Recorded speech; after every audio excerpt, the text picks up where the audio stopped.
обычно өз үстүндө жумуш үстүндө болчубуз.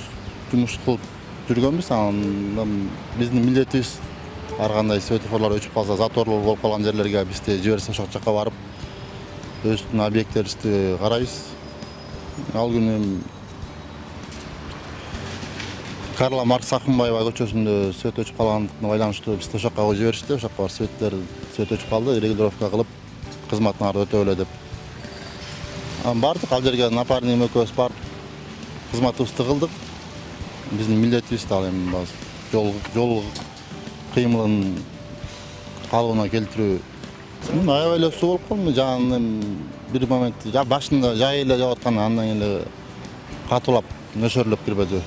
Андан кийин ал жерден где-то 40 мүнөттөй туруп иштеп тургандан кийин напарнигим плащ кийип келип, плащ менен келип мени алмаштырды. Аны алмаштырганда мен үйгө чалып, иним аркылуу кийимдеримди, башка кийимдеримди алдыртып, кайра эле ишин уланттым.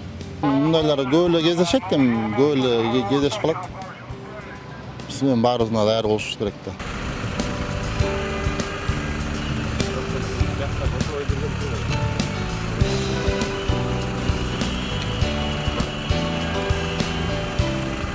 Мен кызматымда мен кызматымды аткарып атам да. Мен өзүмө тиешелүү өзүмдүн жумушумду аткарып атам. Ал берсе дагы бербесе деле өзүмдүн милдетим да. Мен ал жерде турушум керек.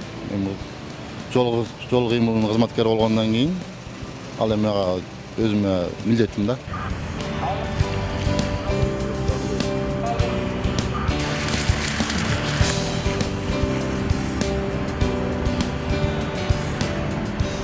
Кыял десек деле болот, милиция болуу, ар ким кичинекей өзүнүн мечтасы болот эми.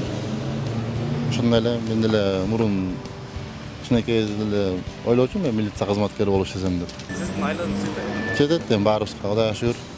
Мамлекет жакшы эле төлөп берип атат.